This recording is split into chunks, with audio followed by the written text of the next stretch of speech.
So, second episode. Yes. Welcome back to where we Father and son, Telok Kurau Park. in Telok Kurau Park, Yeah. Lorong J, the largest neighborhood park in Singapore. Opposite where you grew up. Yeah, when I grew up here, this wasn't a park. It was a container scrapyard. So as a kid, you just run around.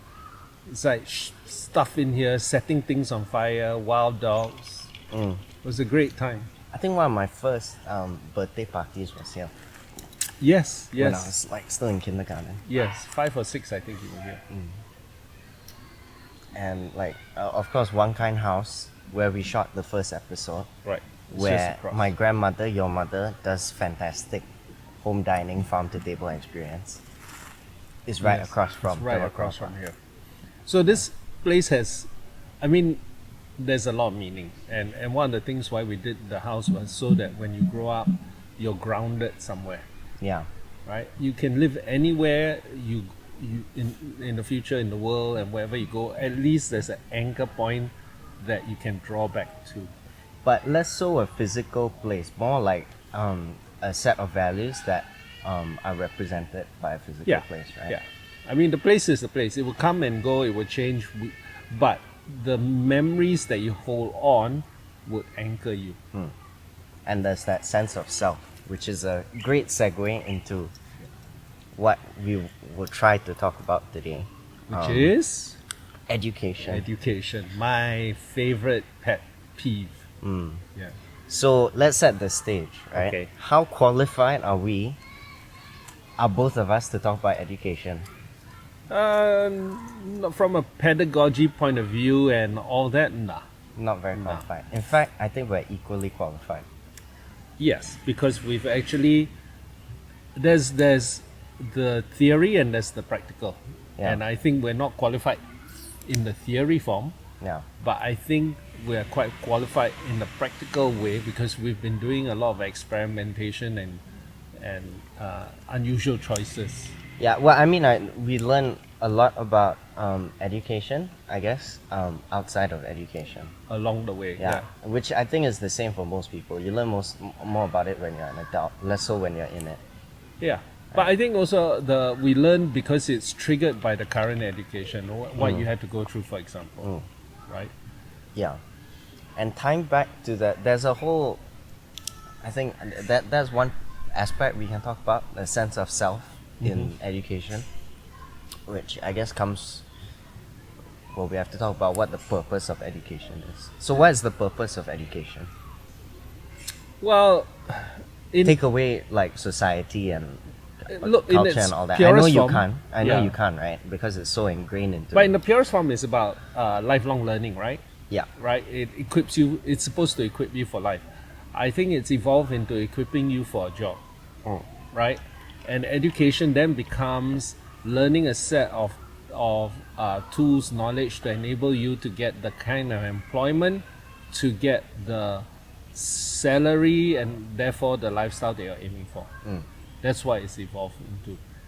I think that's the modern, current educational concept, right? Like you go to primary school, you're in shorts, and then when you go to secondary school, you're wearing long pants, right?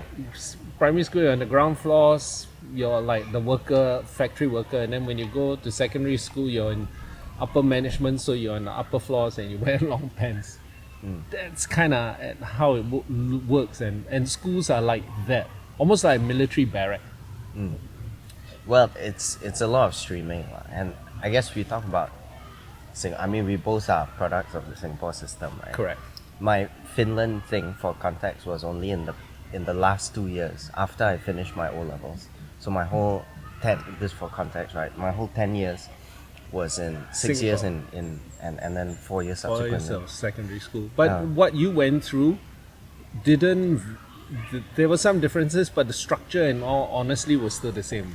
Yeah. Right? I still had PSLE, you had PSLE, Yeah. you still had to do the O levels, I have to do the O levels. I was streamed. I was into Express. Yeah, so my time was streaming had just started, and there was all that programs being initiated as well, right? So Why, it's not so different. Well, again, education became very efficient, right? It's not lifelong learning. Lifelong learning is vague and it's about acquiring life skills and all. This was acquiring really specific skills and knowing from an early age what your skills are in for a child. It may not be what you're really good at or what you want to learn. But imagine at 12 they go, oh, you're really good at this, and therefore you should be doing this. That's good for the economy because we're finding out people like that.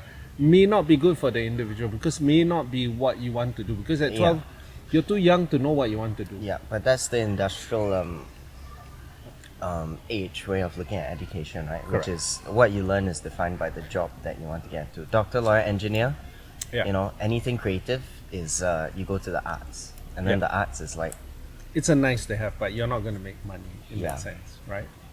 I was in arts. You were in the In the arts class. I was in the arts. When you can't study, they put you in the arts Yeah, class. yeah. If you can study, they put you in my time, a technical or the science class. Okay. They put me in the mixed ability. Okay. Which is basically no ability. Right? No, Mixed ability of nothing. But that's why I met the most I don't know, I would say that there were more interesting people, weirdly enough. Right. I remember there were a lot of races in my class. right, Koreans and one guy was like Burmese, I think. right. And then a few others, and a kind of mix of people. I enjoyed that a lot more. Did that feel like within the school you were a bunch of misfits? Like you? I don't know. I think people are still very different, and there were a lot of people in class, right? Right. But I think it's it's like everyone in the class gave up already, you know, because you're there. Right. Like, why you gonna get into science class when you're already in the arts class?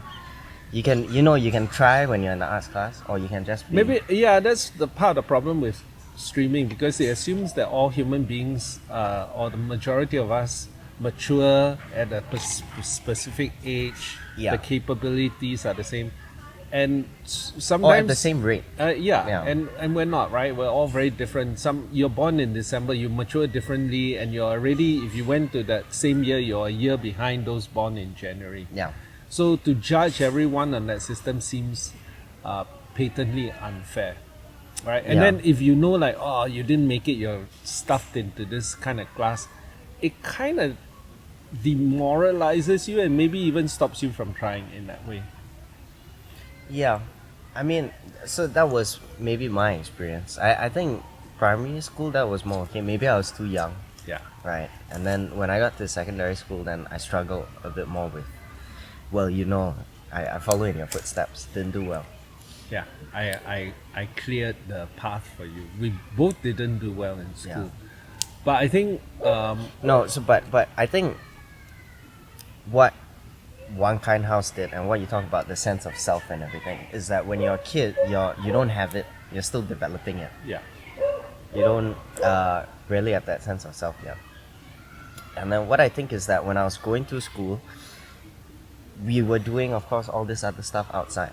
Right? In Right. 2015, that's when I did the TEDx talk. But Yeah. if you remember And the before that, your first TEDx talk, where you were too lazy to speak at, you got me to speak at Yeah. instead, right? That was when you were 10. That was when I was 11, 11 or or 10, 10 or 11 at 11, yeah. SMU. Yeah. Right. So I was doing that. Then I did the TEDx talk 2015. That was the start of my secondary school life. Then I became the paid speaker, right, that I was. And then spoke at Slush, spoke at like all those, spoke at like Lego and SK2 and PNG Right. and like National Library stuff, right? Right. And this happened over the course of like those 2 years. Correct. After the TEDx talk. And then eventually, but then what was happening was there was this very stark contrast, right? Because in school, never did well, failed half my subjects at the time, right? And I was like one of the lowest in class at that point. And it was Right. very weird for me to go through that because outside school, then it was this very project-based kind of Stuff. stuff, work you know, and, public speaking. I met a lot of cool people, Yeah. you know. And they didn't, those cool people didn't look at you and go, oh, you failed every subject and therefore you're this, Yeah, right? because I wasn't Yeah. defined by that. I was Correct. defined by the way I could, you know, Yeah. Project and articulate yourself, right? yeah, Or express your thoughts. express thoughts or carry a story and that kind of stuff. So it's weird. And then in school, I grew up not having that confidence, because compared to all the regular guys, right? I want to say bums, but that's a bit mean. Guys, I was like one of the last. I got like single digit for 2 subjects, in one That's exam. amazing. Yeah. I remember the look on the teacher's face. She was like, That's amazing. Yeah. Yeah. but there was that very stark contrast in the way I saw myself, and we started off by talking what that sense of self is, right? And I think I was lucky enough that I could then find it, because school didn't work out for me. I could then find it in these things outside school, right? Now it's music, right? Because I'm doing music now, and then the books, and then the startups that we've done along the way. So I could find myself in that, and then subsequently find myself in Finland, because these other things brought me to Finland. It was, we didn't plan for it, but it led to a series of events, which is quite an interesting thing. So the question I want to ask you then was like, if you felt this sense of a loss of self-esteem at school,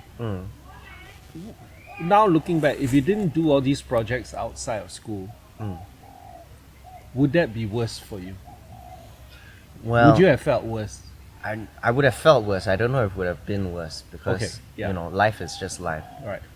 But I think it would be tougher to have that sense of self. I Correct. think you can't find that in school, because if you try and find that in school and you're not part of, for example, like the drama club, or the right, which is very small, like or like the, I don't know, choir or something, then you have to find yourself in your grades, Yes. right? And then your grades, you're competing against how many, like 1,000 other kids who are better than you.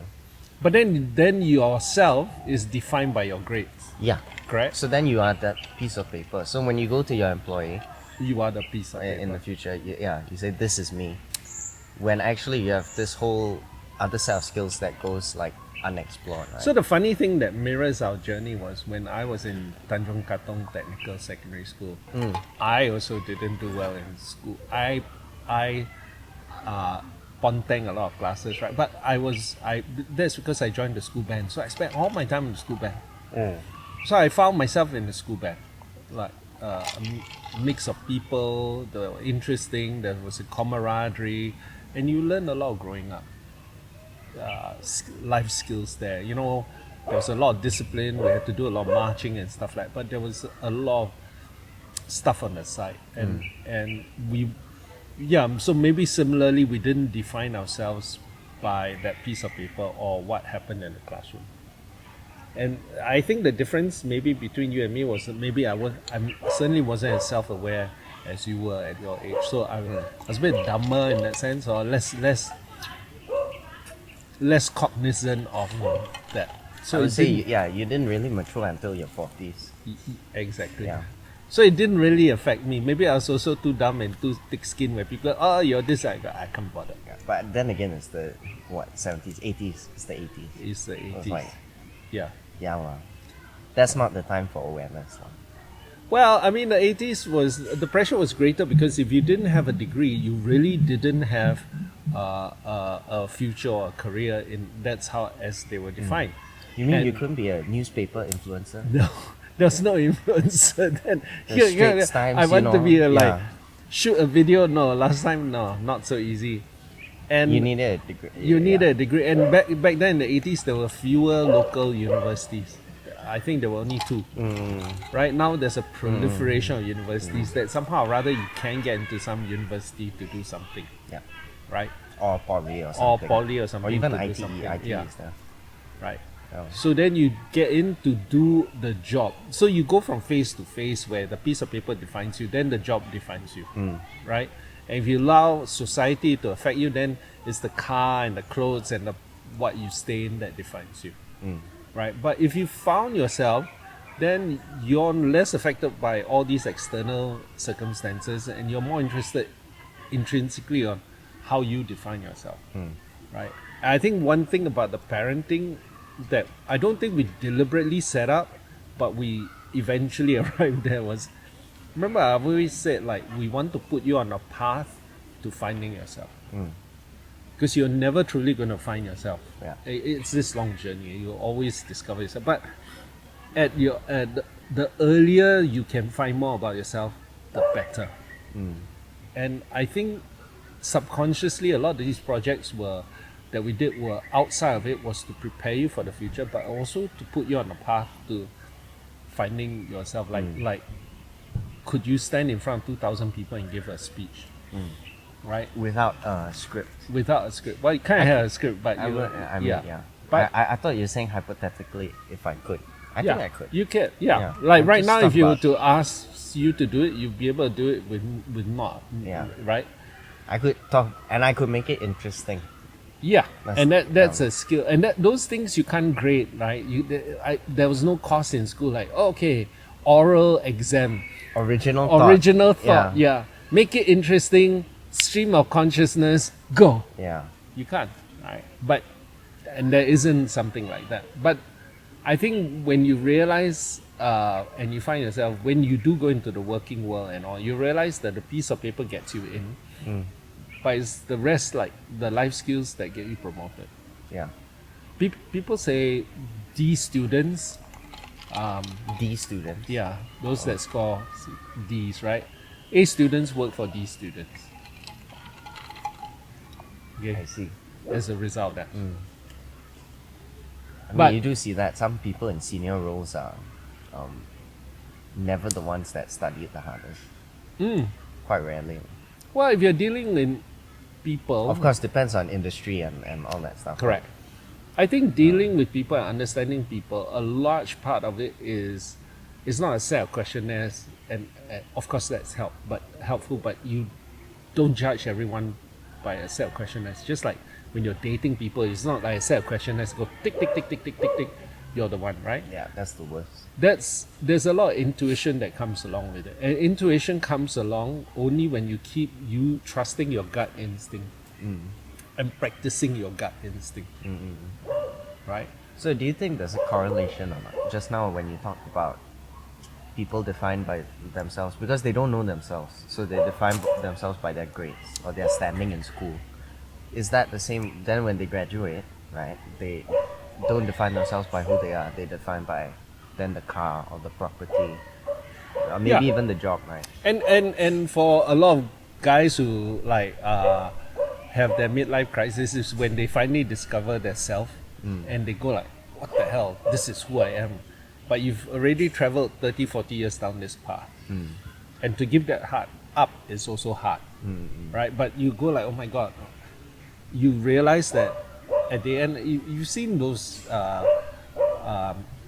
kind of articles where like a hospice care nurse will tell you what are the top 5 regrets, Yeah. right? As people die, they Yeah. realize I shouldn't have given so much thought to what other people thought about me.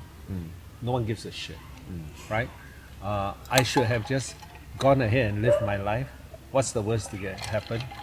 I should have surrounded myself with friends and not things, right? And when you realize that the midlife crisis happens when you finally confront mortality and you go like, oh my god, if I die, what do I have? I have things. But you will always have this, before you die, you'll have a flashback. That's just the way it is, right? Then it's the choice. Do you want to make it a long, glorious, technicolor movie about all the wonderful things you've done?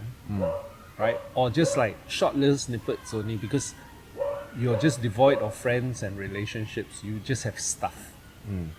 Right? You're not going to remember. When I signed the when I bought my first car, or Yeah. Yeah. Oh my god, I worked overtime for 2 months straight. yeah, Like I slept 2 hours every day. You're not going to remember stuff like that. You're going to remember like I ate that chocolate and that was good chocolate from Hokkaido. Right? Or I traveled to, or like you did your grandson, grandmother tour in Of Helsinki. Helsinki, yeah. Right? And grandma's 80 years old. She's going to remember it. One day she's on her deathbed, or as we all will, she would have a good death. Yeah. And that's what we should plan for. We always plan the good life, but at the end we're gonna die. Yeah. So plan for that good death. I think that sense of self is really important because when you have that sense of self, you don't really allow other people to just willy-nilly come in and define who you are. And that sense of self gives you a sense of confidence and belief. Yeah. or a sense of purpose that you don't know but you're searching for. Yeah. Or you'll be on a better path to finding out what that purpose and meaning is. Yeah. Because because you're doing it your way as opposed to what society tells you to do. Then your society is defining what your purpose and meaning is. Right? So the old industrial age thing would be like my dad would be told and okay, granted the context and the economic situation was different. So but you had to work very hard. You work very hard, the employer will be grateful and will promote you. Yeah. Right? And then so it's a very subservient relationship.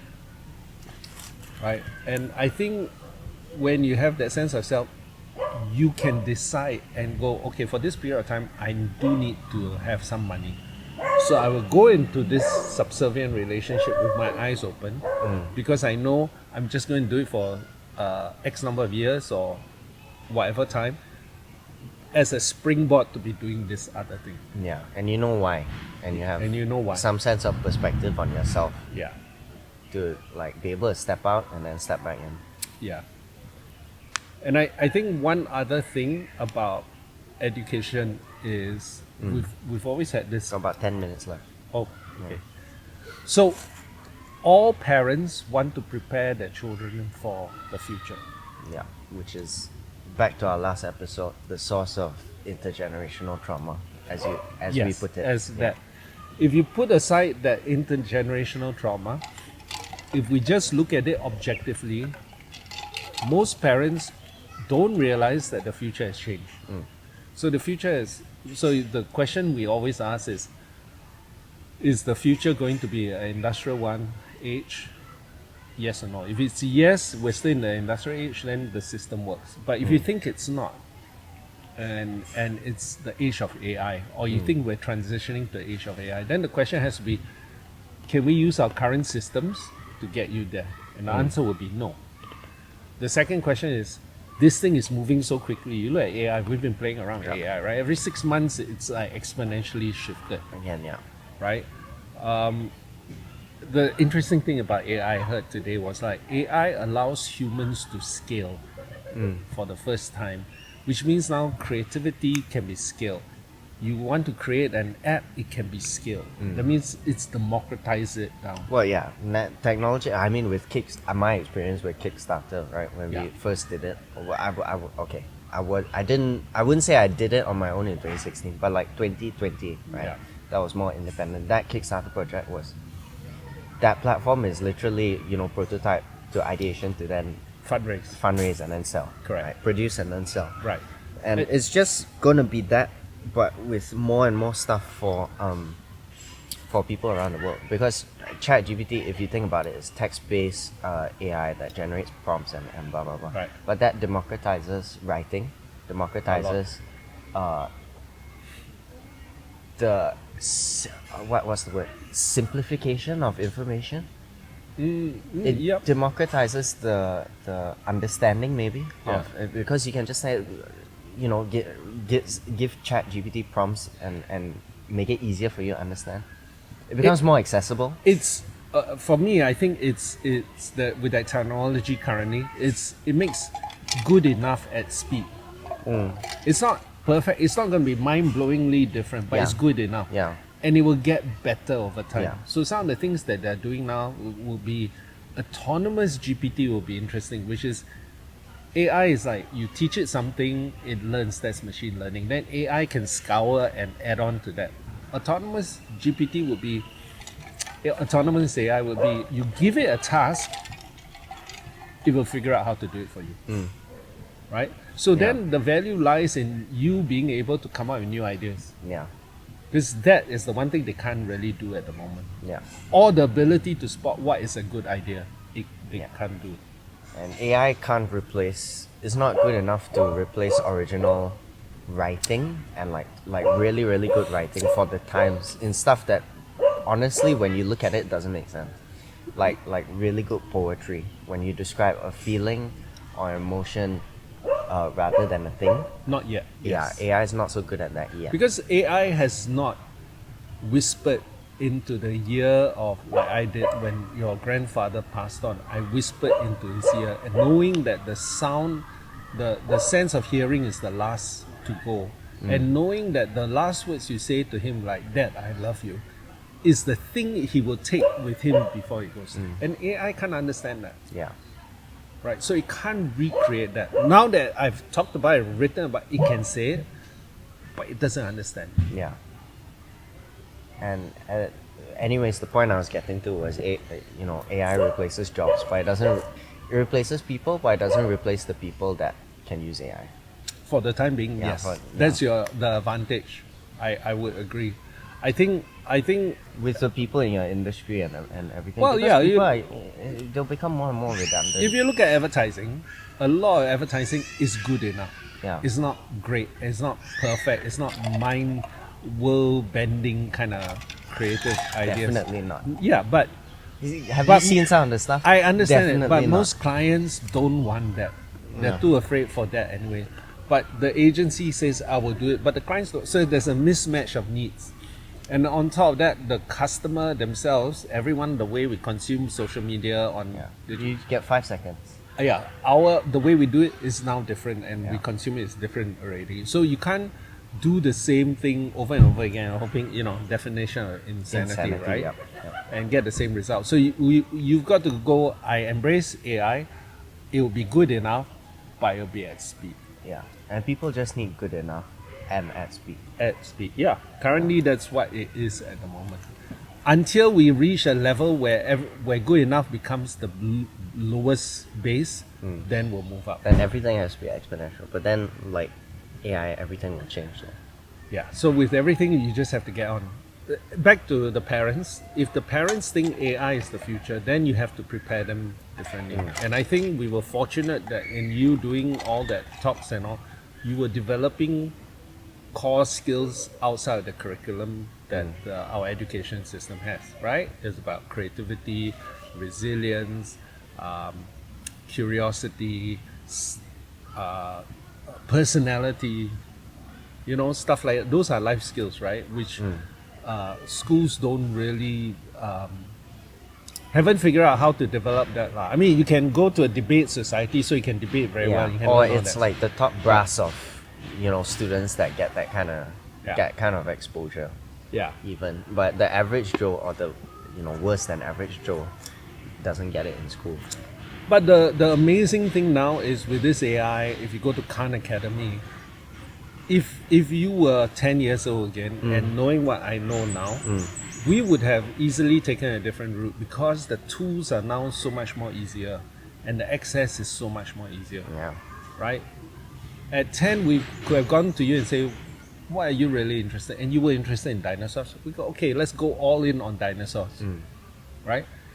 It doesn't matter, because by learning about dinosaurs, you might learn about the plants. You go into all Geology, the geography, all of that, and the history, history, how cultures and yeah. It's just your Trojan horse into curiosity, right? And that's learning through play or learning through self-motivated interest. But then it spreads out. And that's maybe what when we talk about lifelong learning is what industrial-based systems don't teach. Ones that are still stuck in that mindset of what education should be, is Correct. that you're not, you don't learn to learn, or you don't learn how to learn, Yeah. and you're stuck with people telling you how to learn. So now, there's no original thought if there's also there's no original answer or product if there's no original question. yeah. Well, you don't learn how to question one. That's Yeah. not your prerogative, right? And I think that's the businesses will have to evolve when they themselves get threatened with the lack of transformation. They become obsolete. Then they realize, hey, actually, I need the people that can ask the different questions, that will challenge and come up with the new ideas, right? There are apps out there, like on AI apps and businesses, that this young person came out. I heard about this, was like, I can create this and it scours all the patterns, Yeah. and then it'll, because creativity can be an algorithm. It's just taking two things that don't match, and then you put mix it it and together, combine yeah. creations. So it looks at all the different patterns and just combines them. right? Then sees what comes out. Now, if 99% will be junk, but because they do it at speed, they combine it, then Or you, scale. or Yeah, scale yeah. as well. Then you, the human, can go and look at it and go, that's interesting. What if I took this and combine it with this new thing? So there are different layers of combination that can happen already. And that's great. Same thing with creative industry. You don't need you don't need that. You just get the scale and you get the speed, the good enough. Yeah. And then the humans can work on it and then make it better. Yeah, and that's what we're not doing, and we're not teaching our kids fast enough. Right? We're still debating. Is it good? We shouldn't, and all. So the bottom line, just to wrap it up, right? The By bottom line. No, you said the bottom line, but that's not what I'm talking about. I mean, we tie back into last episode, right? Intergenerational trauma, or fancy whatever ways to describe it, it's just preparing your kids for the future, working through the stuff that you went through as a kid, and you naturally as a parent you project, and naturally as a kid you're also a part of that process, unfortunately, or fortunately, right? Yeah. And Parents don't realize that there's the trauma that they're passing on. Yeah, right? because it's just that in It's there. just It's that. just preparing you Also for the in our future. generation, no one talked to you about, right? Yeah. Okay. So you also can't blame yourself, right? But then I think from our point of view is that we had this sort of, I wouldn't say change in mindset, but we thought about things differently gradually, and we also grew up at around the same time, and we also learn how to learn, I guess, in that way. Yeah, I think I matured through your eyes as well, and understood a lot more as you guided, in a way, also guided me. I think the real challenge we face that parents don't realize is some of us are quite complacent. Go, AI is just another tool. It is. Then they go like, it's like the knife, well-made Japanese knife. You still need the chef. It is. But this bloody knife now can decide whether it wants to stab you or not. Yeah, and also anyone can be a chef now. Yeah. More and good more enough. people Yeah, can be good enough to enough. work in the Yeah, to be- vegetable, yeah. the onion cutting section Yeah, of a kitchen. exactly. More and more people More can and become more, can enter the market to Yeah. become chefs. And we're still debating about, should we let young kids learn about this knife? It's not a question. It's not a question. So that exponential change is coming. Who's this? I don't know. Hey!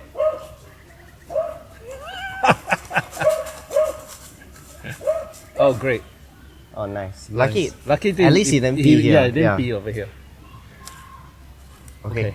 That was great. That's a great way to end. That's a great way to end. Alright, And that's on all. that note, Rover,